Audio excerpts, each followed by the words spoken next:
Hello all welcome back to my channel Yamni home tips. ఈ video చూస్తున్న వాళ్ళు ఇంకా మన ఛానల్ని సబ్స్క్రైబ్ చేసుకోకపోతే ప్లీజ్ సబ్స్క్రైబ్ చేసుకొని పక్కనున్న బెల్ని క్లిక్ చేశారంటే నేను చేసే ప్రతి వీడియో మీకు నోటిఫికేషన్ ద్వారా అయితే వస్తుంది. వీడియోని స్కిప్ చేయకుండా ఎండ్ వరకు చూసి ఒక లైక్ కూడా కొట్టేయండి.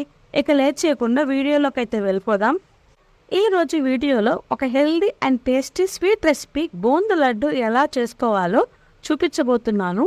డెలివరీ అయ్యాక నడుము నొప్పి రాకుండా నడుము గట్టితనానికి ఈ లడ్డూని చేసి పెడతారు. లేడీస్కి వచ్చే నడుము నొప్పులకి, మోకాళ్ళ నొప్పులకి అండ్ ఈడొచ్చిన ఆడపిల్లలు కానీ మగపిల్లలు కానీ ప్రతి ఒక్కరూ తినాల్సిన లడ్డు అండి ఇది. దీన్ని గోంద్ అంటారు. తెలుగులో తుమ్మ చెట్టు జిగురు అని కూడా అంటారు. ఇది ఆయుర్వేదం షాప్స్లో కానీ మార్వాడి షాప్స్లో కానీ అండ్ ఆన్లైన్లో కూడా చాలా బాగా దొరుకుతుంది. ఈ గోందు వలన చాలా హెల్త్ బెనిఫిట్స్ అయితే ఉన్నాయి. ఇప్పుడు ఈ లడ్డు రెసిపీ కోసం నేను ఒక హాఫ్ కప్ గోందుని అయితే తీసుకుంటున్నాను. ఒక కడాయి పెట్టుకొని అందులో గీ వేసుకొని ఈ గోందుని కొంచెం కొంచెంగా వేసుకుంటూ ఫ్రై అయితే చేసుకోవాలండి. ఇది పాప్కార్న్ లాగా వేగుతుంది. దీన్ని ఒకేసారి మొత్తంగా కాకుండా కొంచెం కొంచెంగా వేసుకుంటూ ఫ్రై చేసుకోవాలి, లేదంటే లోపల సరిగా ఫ్రై అవ్వదు. ఇలా ట్రాన్స్పరెంట్గా వచ్చాయంటే ఫ్రై అయిపోయినట్టు అర్థం. ఇలానే మొత్తం గోందుని ఫ్రై చేసుకొని ప్లేట్లోకి తీసుకొని చల్లారనివ్వాలి. వీడియోలో చూస్తున్నారు కదా, ఇలా చల్లారాక మనం అట్లా ప్రెస్ చేసామంటే కరకరలాడాయంటే పర్ఫెక్ట్గా ఫ్రై అయిపోయాయనే అర్థం. నెక్స్ట్ అదే ప్యాన్లో బాదం పప్పుని ఒక కప్ తీసుకొని గీలో ఫ్రై చేసుకోవాలి. డ్రై ఫ్రూట్స్ మన ఇష్టం అండి, ఎంత అమౌంట్లో అయినా తీసుకోవచ్చు. నేనైతే 1 కప్ అయితే తీసుకొని ఫ్రై చేసుకుంటున్నాను. ఇలా నీట్గా ఫ్రై అయిపోయాక ఒక ప్లేట్లోకి తీసుకొని చల్లారనివ్వాలి. నెక్స్ట్ అలాగే జీడిపప్పుని కూడా 1 కప్ తీసుకొని ఫ్రై చేసుకోవాలి. మీరు బాదం, కాజు అనే కాకుండా పిస్తా, ఎండు ద్రాక్ష, వాటర్ మిలన్ సీడ్స్ ఇలా ఏ డ్రై ఫ్రూట్స్ అయినా కూడా యాడ్ చేసుకోవచ్చు. ఇలా ఫ్రై అయ్యాక పక్కన తీసుకొని చల్లారనివ్వాలి. నెక్స్ట్ అదే ప్యాన్లో కొంచెం గీని యాడ్ చేసుకొని 2 కప్స్ గోధుమ పిండిని తీసుకొని ఫ్రై చేసుకోవాలి. గోధుమ పిండి కొంచెం కలర్ చేంజ్ అయ్యేదాకా ఫ్రై చేసుకుంటే సరిపోతుంది.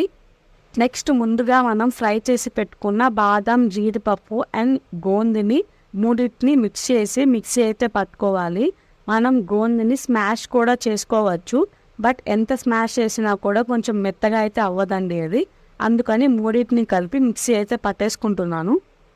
బాదం, జీడిపప్పు గీలో ఫ్రై చేయాలి అనేది ఆప్షనల్ అండి. గీలో ఫ్రై చేయకపోయినా నార్మల్గా కూడా మీరు మిక్సీ పట్టేసి ఈ గోందు మిక్సీలో వేసుకున్నాక మీరు ఆ పొడిని దాంట్లో అయితే మిక్స్ చేసుకోవచ్చు.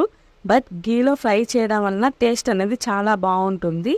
ఇలా మిక్సీ పట్టాక మనం నెక్స్ట్ బౌల్లోకి అయితే మార్చుకొని అండ్ ముందుగా ఫ్రై చేసి పెట్టుకున్న గోధుమ పిండిని కూడా అందులోకి అయితే మనం యాడ్ చేసుకోవాలి. నెక్స్ట్ అదే ప్యాన్లో మనం 2 కప్పుల బెల్లాన్ని తీసుకొని పాకంలాగా చేసుకోవాలండి.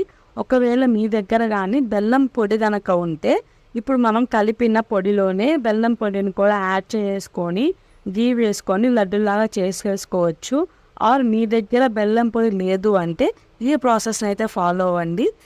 2 కప్పుల బెల్లాన్ని తీసుకొని బాగా కరిగించుకొని అయితే తీసుకోవాలి. అందులో మనం కొంచెం గీని ఆర్ కొంచెం వాటర్ని కూడా యాడ్ చేసుకుంటే బెల్లం అనేది కొంచెం పాకంలాగా అయితే చాలా బాగా వస్తుంది. ప్రతి ఒక్కరికి ఐడియానే ఉంటుంది కదా, బెల్లం కొంచెం మరిగాక పాకం అనేది చూసుకొని గ్యాస్ ఆఫ్ చేసుకుంటే సరిపోతుంది. ఈ బెల్లం పాకం అనేది వేడిగా ఉన్నప్పుడే మనం ముందుగా ప్రిపేర్ చేసుకున్న పొడిలోకి అయితే ఈ బెల్లం పాకం అనేది యాడ్ చేసుకోవాలి. ఇలా కొంచెం కొంచెంగా బెల్లం పాకంని యాడ్ చేసుకొని మనం మొత్తం మిక్స్ చేసుకొని కొంచెం ఏలక్కాయల పొడిని కూడా ఇందులోకి అయితే యాడ్ చేసుకోవాలి. ఇక ఫైనల్గా గీ అప్లై చేసుకుంటూ మనకి ఎంత షేప్లో లడ్డూలు కావాలో అలా లడ్డూలు పట్టేసుకోవడమే. చూడండి, చాలా సింపుల్ రెసిపీ కదా అండ్ చాలా హెల్తీ రెసిపీ కూడా. ఇది రోజుకి ఒకటి తినడం వల్ల మన ఎముకలకి చాలా బలం అయితే ఉంటుంది. మెయిన్గా అప్పుడే డెలివరీ అయిన వాళ్ళకి ఏం బలం అనేది అసలు ఉండదు కదా. సో మెయిన్గా బాలింతను తినాల్సిన లడ్డు అండి ఇది. So me friends and family రిలేటివ్స్లో బాలింతలు ఎవరైనా ఉంటే తప్పకుండా ఈ వీడియోని అయితే వాళ్ళకి షేర్ చేయండి. వాళ్ళకి డెఫినెట్గా యూజ్ అయితే అవుతుంది. అండ్ ఈ వీడియో మీకు నచ్చినట్టయితే ప్లీజ్ ఒక లైక్ చేయండి.